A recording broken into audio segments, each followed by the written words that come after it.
What's good? What's good? What's good? What's good? What's the deal? All right, let's get these lights on. Bust a couple shots for Big Papa. Bow. Bow, bow. What's going on? It's Friday, y'all. We in here. Buddy, I'm a little busy.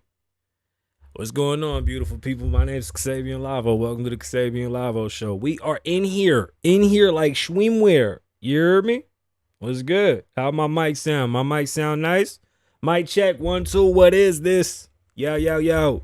All right, we good. Pow, pow, pow. All right, yeah, we great. Let's get into today's wonder fundle of a show. Can y'all hear that? I think so. Can't believe that. Can't do that. What's going on? Y'all ready? Let's get into today's show. I'm irritated. I ain't gonna lie. We gonna get into it. We can listen to today's music because it's my music. So y'all can enjoy this. I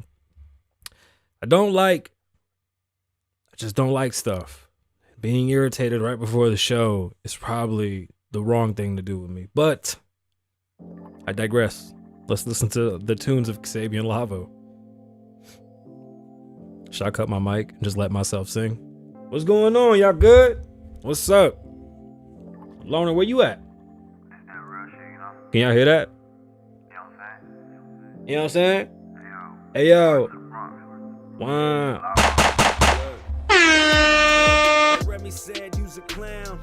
Homie, don't play that shit. And what? We can set it off. Oh shit, my bad.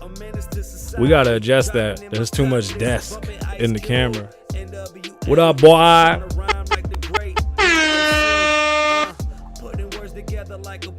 That's what the grandma. I had to struggle. And but I always stayed in some trouble. Drive around playing music. See, now I drive around playing all my new shit. Oh man. It's Kasabian. Kasabian Lavoe 1. What's going on, beautiful people? My name is Kasabian Lavoe, and that was me when I was a rapper. I guess I'm still a rapper.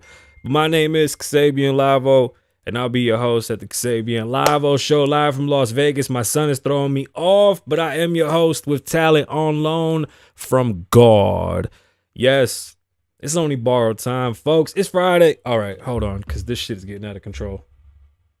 Hold on. Shit. Fucking Christ. Sorry, y'all. All right, it's Friday. Let's have a good show on Friday. We got a couple things to talk about. We're going to jump into Jim Carrey quitting his whole career. We'll talk about some Vegas news as far as this club, what was it, Chaos?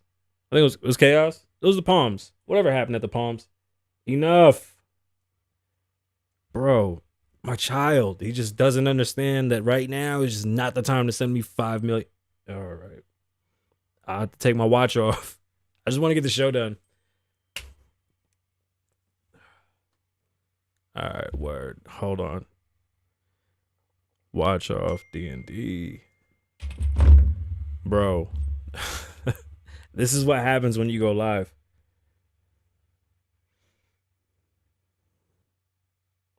Dog. Don't text me to tell me that you're going to do it. Yeah. All right, y'all. I'm frustrated. Before we start the show, I'm getting real sick and tired of my child's school. They don't do shit to protect my child. And as a parent, you know that we're going to have to step in and take care of our children when shit like this occurs, especially when it comes to white people taking care of our kids that aren't white. And this white privilege shit is going to keep going and it's going to cause an issue. I'm going to remove my child from this fucking school because if this continues, it's going to be a problem. Because if 5 little girls want to try to jump my daughter, we got some cousins. And I know you got a husband. You see what I'm saying? And is that where we got to take it? Y'all gonna stop picking on my baby.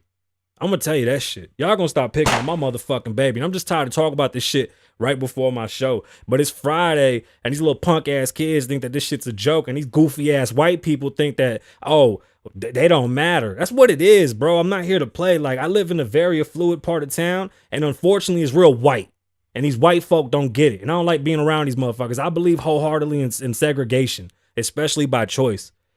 It's my choice to be segregated. I don't want to be around these type of motherfuckers, bro. God damn, bro. Like, dead ass. Nah, bro, I don't play that slap shit. These hands come closed. I don't do that shit. I don't like that, bro. It's corny. It's corny. It's corny. It's white privilege. Respect me and respect my babies like white babies. Because y'all don't understand English. Respect me like white people. Respect my babies like white people. We don't play that shit, man. I'm just over it, bro. It's a school full of grown-ass fucking pussies, and I ain't here to play with these fucking punks, yo. Like, because I ain't the one. Bro, I ain't the one. All right, let's get to today's show. A few moments later. Let's reset the show. My bad. My bad. Can y'all hear this? Hell no. My bad. All right. I went to my doctor's appointment. We'll jump into that. We'll talk about Jim Carrey. We'll talk about Cascade. Remy Ma. Is she a hater? Is that really a thing? Can I say that? Joe Rogan wants to quit. A lady's using sheep to clean up some solar stuff. They're solar sheep. They're like aliens. We'll talk about the alien sheep. Then we'll talk about Facebook lying on TikTok. Facebook has literally been running ads saying that like the most terrible challenges are TikTok challenges. Come to find out, it's bullshit. Facebook got caught again. Make some noise for Facebook sucking ass trying to shut down everybody because they're falling apart. We'll talk about this DUI story in a second as well, and Apple's new pricing and why I find it interesting because this might actually be the one that works. So my doctor's appointment, it's been fucking me up all week. Y'all know that having heart problems. Well, you know, we've talked about what's going on and my heart being just, man. Man. My heart condition is unknown until the heart specialist, right? But everything else came out good. So, like, I don't mean to scare y'all. I'm just still pissed the fuck off at these goofy ass crackers, right? Because I'm really tired of these motherfuckers. I'm so tired of these motherfuckers, dog. They play with my baby, dog. I don't like that shit. Don't play with my baby, bro. I will shake the world for my baby. Do you understand what I'm saying? I will shake the world for my baby. Anyway. So the heart issue is still unknown, but everything else came out great. And then my doctor said something that fucked me up. And I want to talk to y'all about this because I didn't realize how bad it was. My doctor said that in 15 years, I'm the first patient that she's had that doesn't have herpes. What the fuck? Like, yeah. But she was like, yeah, like at all. And I was like, yeah, what the fuck you mean like at all? Like, yeah, I don't got that shit. I'm clean. Thank you for verifying. But she was in shock. So, did my doctor discriminate and think I'm a hoe? Is that what happened? Was it because of my handsome good looks that she thought that I'm just out here just free dicking the world? No, I'm very stingy, ma'am. I'm a married man. What's wrong with you? It was just so strange. The way she said it was so much like she was so happy to say it. Anyway, that was weird. So far, so good, though. Now let's see what the heart doctor says. I still have pains and shit, but we in here. And we gonna make it work. I read the story, but I didn't want to like get too deep into it because it's sad because it's Friday. But let's do all the sad stuff in the front and we'll get to the happy stuff in the end, the way our producer Loner set us up. A girl gets pulled over for DUI. She's young, 21 years old. She's a little tipsy. Two police officers pull her over, two of them. They get a call that there's a wrong way driver headed their way. They need to go take care of it. They allow the young lady to keep going. They didn't take her out of her vehicle. They didn't take her with them. They proceeded to stop the wrong way driver. They pull over the wrong way driver. Moments later, a car comes barreling down the freeway, hits not only the officers, killing them, but also killing the wrong way driver, as well as the young lady that was DUI. Literally 10 minutes after they let her go, she ended up cleaning right through them. Don't drink and drive. Don't drink and drive. It's just not, it's not the thing. It's not the thing. Having a podcast is like having a bunch of friends that you tell way too much shit to. But it's just really getting sickening, y'all. And y'all the ones I come talk to. Y'all know that. I don't care.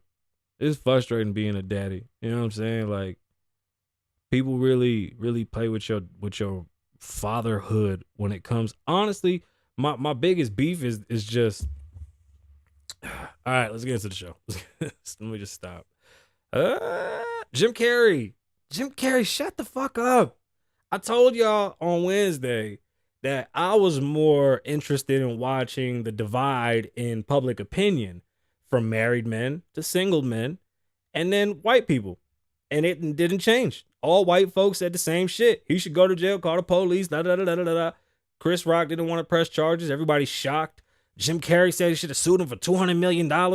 No, fuck that. You burn this motherfucker every chance you get. Chris Rock is going to make more money by monetizing jokes and talking shit about this forever, as opposed to going to court or making this a legal issue where Will can shut him up. If Will threatens to make him stop, fuck him. No, you threaten to make me stop, then I'll sue you for $200 million. I suggest you just shut the fuck up. Like, Will doesn't get this one. And dear white people, we don't need the police for everything. Nobody's gonna take your side. Y'all are crazy as shit. That is crazy. $200 million. Like, who do you think you are?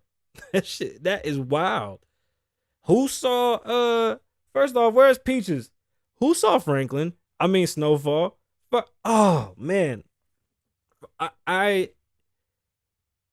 Frank, I was laughing because I said, damn, they can use some of 50's input on Bel Air. And now I feel like they might be using 50's input on Snowfall because there's no more story to tell. And it's gotten real power last season where 50 got burnt and then escaped and he wasn't dead and he came back to life. It's starting to feel like that. Ever since Franklin flew the plane, I knew shit was going to be sketchy. But look, the tiger thing, I let it go. It's just bad TV. I understand. The tiger happened to miss Franklin and just hit the one dude. Okay, great. The tiger snatches just the owner's leg at the right time. Okay. Then the shooting. Then the CIA agent. I mean, it's like everything is so like, what the fuck? Last episode was really good. It really was. It's getting better. Can we get away from the shenanigans and maybe write a better story? If y'all don't have no more story to tell, whoever's making it up, they're not doing a good job. John Singleton isn't here. He had more hands-on with it. You're going to need people from that cloth and that elk to tell more stories to further along this show, or just let it go. Like, there's really no point in continuing to drag it. It's a great show. It could have ended last season perfectly fine. This whole idea of now making shit into like, I don't know, it's clown shit, right? I don't know, man. Bust a shot for that boy Franklin one time. You know, they was out there doing their thing, but it's just weird. I don't they can do better. I want them to. Please do better. Hey y'all, I wanted to ask, is it too bright? Should we go back to like the more moody light, or should we keep it like this bright and lit up? I don't know. I kind of want to go back to the little moodier light. What do y'all think? Let me know in the comments. Do we switch over to more moody light? And then we'll see where this whole Snowfall shit goes. I'm really interested because I'm invested, bro. When Unc was like, I'm tired of this life and I can't wait to go back and change my shit. And he went and pulled up to the hood and like kicked it with the homies. Like, that shit was dope, bro. I like Unc. I think Unc should have his own goddamn show. I wish we would have known the motherfucker. Yo. Shit, you scared the shit. Hi, son. Hi. I'm live. Hi. Say hello. Hello. Introduce yourself. Say, my name's Kasabian Lavoe.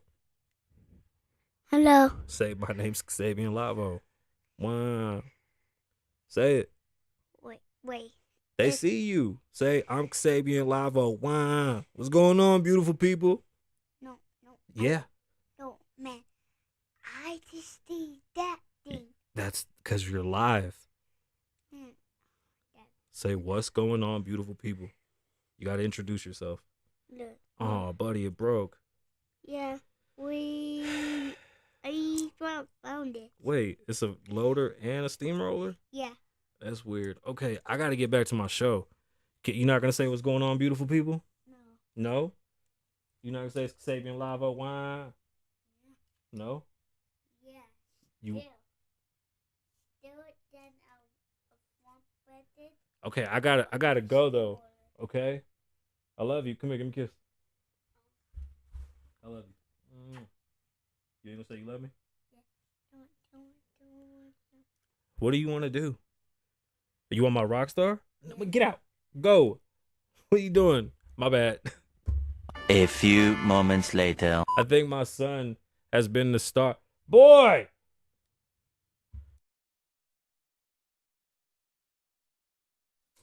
My son has been the star of the show now for like the past 4 episodes. He's been running the studio. It's his world. Let me tell y'all, I stopped for my kids. There's nothing in this world that keeps me from my babies. There's no thing, nada, papi, tú entiendes? Nothing. My kids want to talk. My kids are having a long day. My kids text me. My son calls me. Whatever it is. Yeah, I'm going to tell them to chill because he's fucking around. But if they want to come see dad, then they're going to see dad. And we're going to have to stop the whole show. I'm sorry, y'all. Let's get back into this. I do apologize, but it's my show. I can do what the fuck I want. We own it. That's the good thing about owning it. We don't be working for no fucking, you know what I'm saying? No mother. That's why I got that button, because I ain't out here to be playing. Oh shit, I should blur my mouth. Y'all forgot you supposed to go like this and then say bad words. Like, bro, you can.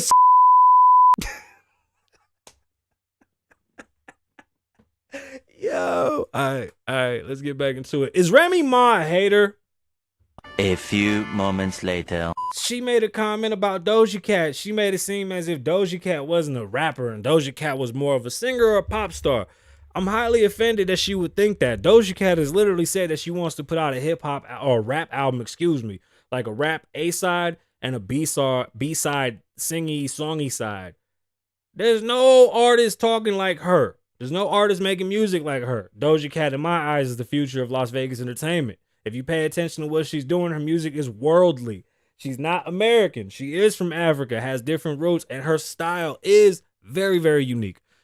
Unfortunately, for Remy Ma, flattery, what's the proper, how do I describe this? I guess the best way to see if you are good at what you do, damn, I got a whole cough button, my bad. I guess the best way to see if you're good at what you do, you would have to have people that imitate you. Unfortunately for Remy Ma, that's not a thing. She doesn't have that. Like, there's no like Remy Ma stands that rap like her and move like her. Now, Nicki Minaj is something else. Nicki Minaj is my top 10 rapper. She's on my top 10 list of rappers. So when you hear Doja Cat, she obviously has Nicki influences. Even if she doesn't say, I don't know if she does or doesn't, but you could tell that, yo, bro, the way Nicki did what she did was amazing. Remy Ma was just a standard rapper. Nothing wrong with that. Remy Ma got bars, but the shit she said about Doja Cat shows that she might be bitter, and that's okay. Remy, we love you for what you did. We don't want you to keep fighting with these new girls. Just let it go. This one ain't for you. Don't hate on her. She's the dopest fucking one out in my eyes. They should be putting the money they put on fucking Meg Thee Stallion on her. That's how I feel. That's how I feel. Let's get into today's stories. The first one's from Complex, and it's about that boy Joe Rogan. Now, Joe Rogan's been dealing with a lot of controversy. First, it was like 72 doctors that had nothing to do on a weekend and all came together and wrote a fucking letter to fucking Spotify. Then it was who else? A bunch of fake journalists that had a problem with him. Some dude with purple hair at Spotify that didn't like him. It was so many things back to back to back. Then the N-word reel came out, right? I think, who put it out? Because she said sorry. Let me not put her in this. Let's just say, I got hiccups. The N-word reel came out, and it's been dragged. And I think now Rogan feels like he has to tiptoe, right? He's trying not to, but in the back of his mind, I'm sure he feels like he has to watch out for what he says. In one of his recent shows, and I heard it, and I was like, damn, I don't know if I believe him or not. But Complex got a decent pool here, and we'll go into it. Again, it's from Complex. Joe Rogan recently confessed that he would quit his podcast if he started to feel like he was walking on eggshells. MMA fighter Barnett admitted on... Okay, hold on. When Rogan does fighter shows and not podcast shows, those are fighter companion shows, right? Or the MMA fighter shows. So these guys don't really get into like the cool Rogan shit. If y'all not Rogan fans, there's so many people that listen to Rogan. Do I need to describe Rogan to anybody? I doubt it. This is like 30 million people a week. Yeah, y'all know who Rogan is.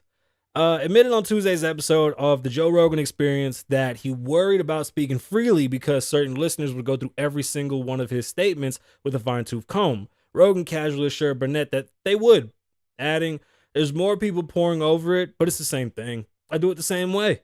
I don't think so. I think he's changed it up. Rogan went on to tell Barrett that if he ever got to the point where the JRE becomes something different, he would walk away from this lucrative deal with Spotify. If I become something different because it grew bigger, I'll quit. If I get to the point where I can't do it anymore, where I have to do it in some sort of weird way where I walk on eggshells and have to mind my P's and Q's, fuck that. I quit. That's a strong statement from Rogan after making 300 million off of Spotify, or probably more at this point. Does Rogan have a point? Like, our freedoms get taken from us, and that's one thing. And hatred, should not be allowed, but mistakes are mistakes, and then people, are forgiven for what they do. When do we stop reverse looking for shit? Like, we can't keep doing it, right? Do we change how I have to approach how I do shit here differently? Because I know if I say the wrong thing, there might be an issue, right? So I try to watch what I say without causing too much controversy, but then you need to be controversial to get people to listen. Does Rogan do it on purpose? I don't know. Sometimes I think he does. Sometimes he doesn't. Which is, I don't know. It's weird to think that Rogan does all this shit and it just it happens. Like, I want to say he planned some of it. He's a comedian. He writes everything. Will he quit? I don't know. Where would he go? And then what would he do? Go back to YouTube?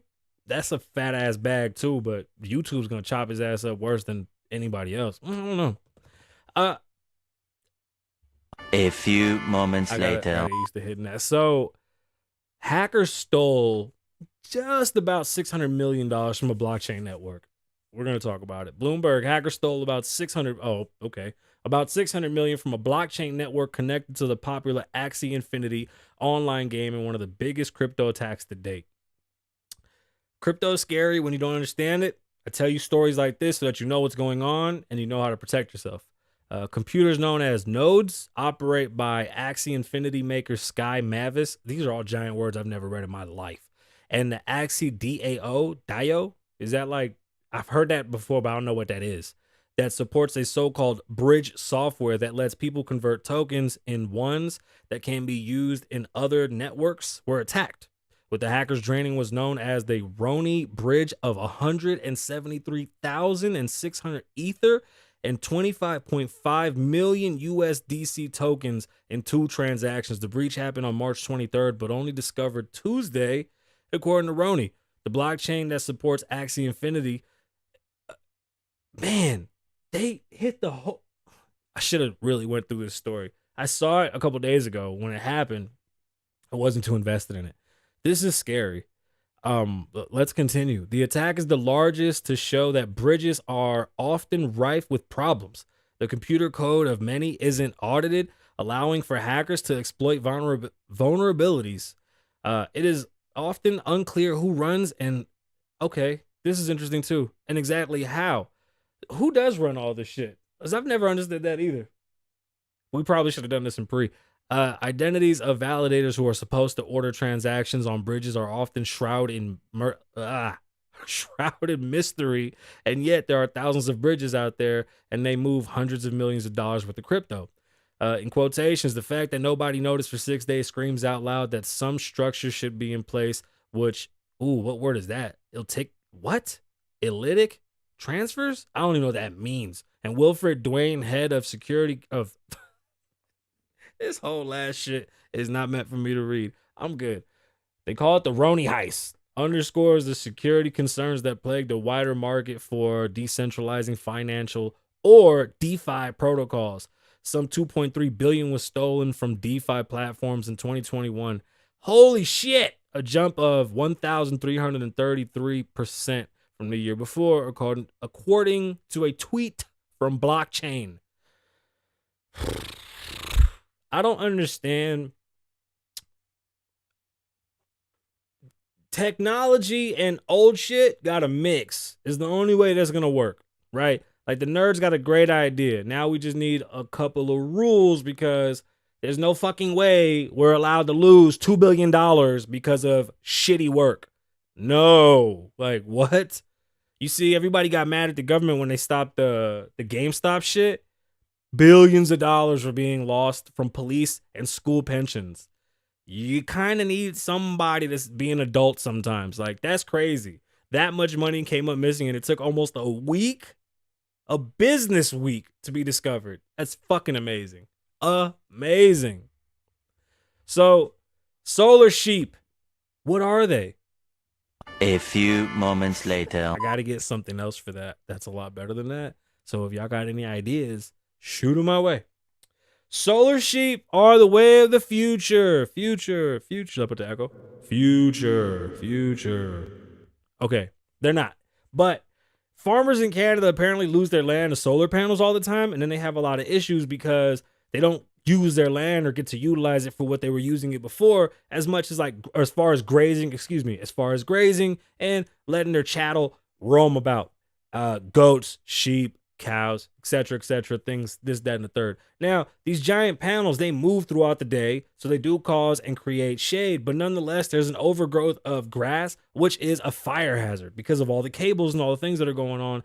If that grass happens to dry out and it's a hot day, it might cause a fire, causing catastrophic disaster. So how do we take care of it and not emit more gases into the air with lawnmowers and shit and make it dirtier? So if you see where I'm going with this, they're using sheep to eat the grass around the solar panels. Now, I was gonna read the story, but honestly, it's just a bunch of malarkey about how this farmer lady has mad land and got solar panels put on her shit by the government, and then she had to go through all her animals because she said cows are nosy. They love to go look at shit and they like to scratch on shit. So she was like, we can't have them over there. They're gonna fuck up the solar panels. And she was like, goats like to jump on shit. They gonna jump on the solar panel and start fucking them up. So, wow, sheep. The sheep go around her 250-acre property cleaning up the grass, and they kind of work really good. Like, if you have a front yard that's decent size and you do have a goat and your car isn't around for the fucking goat to jump on, a goat will literally just go up and down like a lawnmower and kind of keep your grass even all the time. So that's what these sheep do. They roam about, they knock down all that tall grass, they keep it low, they keep it healthy, and it avoids fires. They're not using lawnmowers. It's like natural with natural. I mean, this is like the greenest shit we've ever read. So when you hear about the solar sheep, just know that you heard it here first at Kasabian Lavoe Show. Bust a shot for the solar sheep because I thought that shit was dope. I just don't think reading her story is as dope as it is because it just looked cool, but it's corny as shit. Apple switching the game up. I read about Buick doing this a couple months ago, and I don't know where it landed, but if Apple does this, I can see myself jumping on this. Apple's now offering a subscription base for their products.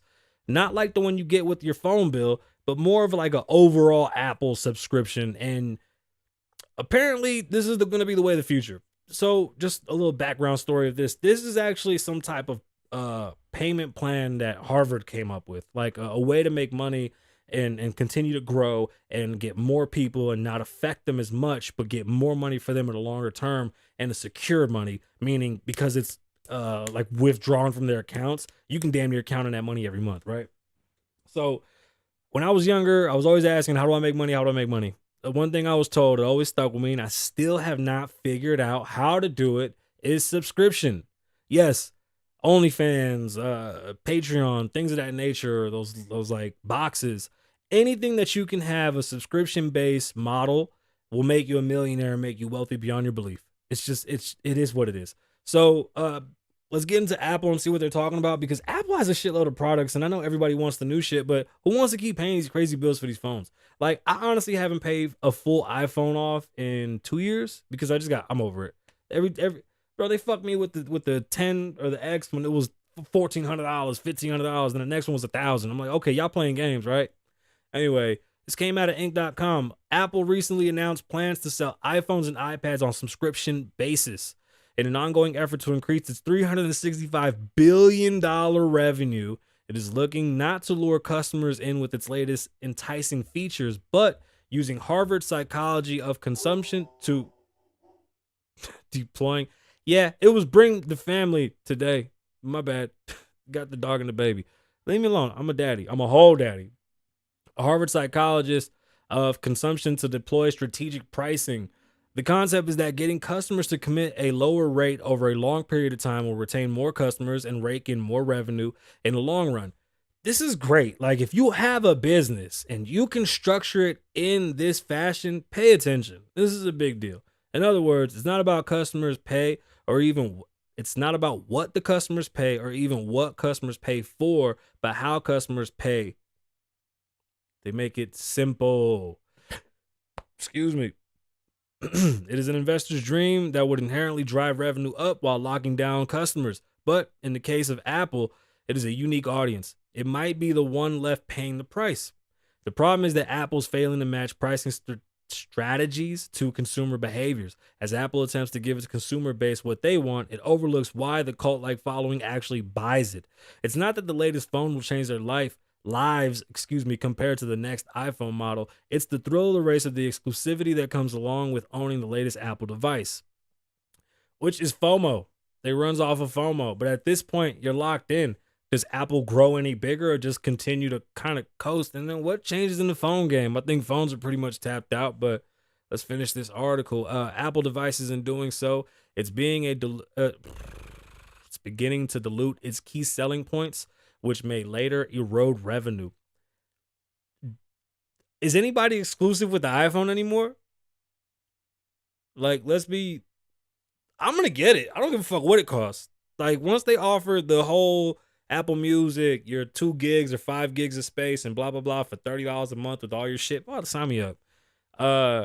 Granted, the idea of paying for your phone in smaller monthly installments may sound familiar. After all, carriers such as Verizon introduced years ago in response to the increasingly expensive cell phone prices. For example, Verizon sold the BlackBerry Pearl for $199 in 2006, 1/3 of the price of the first iPhone the following year. Again, this sounds like a great idea, and it sounds like they're just trying to figure out how to pretty much take over their sector in the best way possible by taking care of the customer. Apple has a great customer service reputation. They definitely understand how to take care of their customer. There is no more exclusivity with the iPhone. There's so many of them. And the price is a little outrageous to say that we're just going to pay more for more exclusivity. Like, what more could you give me? I have everything I want. Now, just give me quality. Drop the fucking price or give me a great monthly. Like, if you put me at $4,000 a year for 8 phones, 2 iPads, and whatever the fuck else, bet. Even computers. This is like our 3rd computer for this studio in the past 2 years. So, A few moments later. Meta. No la mera. No así en español, güey. No mames. La pinche mera Facebook, güey. Está valiendo pura riata. Facebook is doing some shiesty shit. I don't know if you realize this, but in the past year, every challenge that has come about has TikTok tied to it. Haven't you wondered why? Let's bust a couple shots for TikTok and bust a long one down for them, because TikTok is popping, and I enjoy my social media time over there now because Facebook is very fucking depressing. So there was the Hit the Teacher TikTok challenge. There was the Rob the School TikTok challenge. There was all types of TikTok challenges and all this other shit that never happened. It actually all originated on Facebook. Come to find out, Facebook actually hired a firm to help them make TikTok look bad. So let's get into this, and it comes from the Washington Post. This is going to be fun. Facebook's parent company, Meta, is paying one of the biggest Republican, this is awesome, one of the biggest Republican consultant firms in the country to orchestrate, why I say ostracize? To orchestrate, the shit looks like it says ostrich. That's what the fuck it looks like it says. To orchestrate a national-wide campaign seeking to turn the public against TikTok. Well, good luck, Mark, because nobody thinks that. The campaign includes placing op-eds and letters to major editors in major regions news out. Let's try this again. The campaign includes placing op-eds and letters to the editors in major regional news outlets, promoting dubious stories that allege TikTok trends that are actually originating on Facebook and push to draw political reporters and local politicians in to help take down these big competitors. This is funny because they were just doing this shit the other day at a school about fur babies. Have y'all heard about that? Hold on, let's pause this story. Did y'all hear about... Oh shit, my bad. Is it good? I don't know. It could be... Oh, we're hacked again. How bad is it? Is okay. We're better now. My bad. So have you guys heard of fur babies? Just real fast. Okay. Apparently, this teacher was told that kids were asking, well, kids weren't kids anymore. These kids want to be fur babies, so they dress up like cats and shit, and they want litter boxes to go to the bathroom. And then if they didn't get their litter boxes, like they were basically gonna accuse the school of harassment or some shit with abuse. Anyway, this is a real thing. It came off Facebook and trickled down into a teacher's pocket. That's what Facebook is doing now. They're basically using politicians locally just to cause all types of ruckus to keep parents afraid of TikTok. It's not going to work. It's not going to work at all. It's honestly, it's very funny. Employees with the firm targeted. I'm not going to give the names of where they went. Maybe it's not a good idea to read all that. Damn, there's a lot of names. Yeah, okay, so damn, they did that too. Okay, put it like this: Mark's plan to shut down TikTok isn't gonna work. Although it seems like it might work, it's not gonna work. People are over Facebook. Facebook is for old people. When I look at my analytics, Facebook puts me in like every wrong place on purpose, and it doesn't make any sense. I see my analytics everywhere else. If Facebook put my analytics where TikTok did or where YouTube did, we'd be in a different space. Like, it's pathetic. Like, I have 50 and 60-year-old people liking my posts when my posts are about news of today that kids and young adults alike would want to listen to. But instead, you promote it to fucking 70-year-olds in the middle of the country. Beyond me. Vegas is getting a hotel that's weed friendly. Yes, we're finally getting a cannabis hotel. The former sex hotel. What? I kind of, but the Artisan is a sex club. It used to be. It was. It's dope. Been there a couple times. Had a couple shows. Good fucking place. Good people. Let's get into High Times Magazine, because obviously High Times would be the best place to get this from. Last week, Las Vegas-based commercial real estate and developing company, the Siegel Group, announced that it had completed the sale of the Artisan Hotel Boutique to Pro Hospitality Group for $11.9 million. Alex Risk, the owner of the Phoenix-based Pro Hospitality Group, told the Las Vegas Review-Journal that he's planning a $3 million renovation of the 64-room hotel on Sahara Boulevard at the Interstate of 15 near Las Vegas Boulevard. He said that when the regulations are in place at the state and local level, he will make the Artisan a cannabis-friendly destination for tourists in the city. Not legal yet, but it's there. It's getting there. There's a lot more shit going on behind it, but Planet 13's got some shit coming. They got some shit coming. This is awesome. This is a lifestyle boutique hotel. That just means there's going to be a lot of sex going on in there and all types of just nasty shit. But it's okay.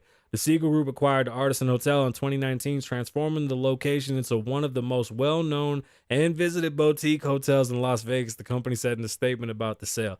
That's a great way when you make up the statement. That shit ain't true. The hotel gained a loyal following among locals, tourists, and boutique enthusiasts who were drawn to the local eclectic design and hip, intimate atmosphere, the company wrote.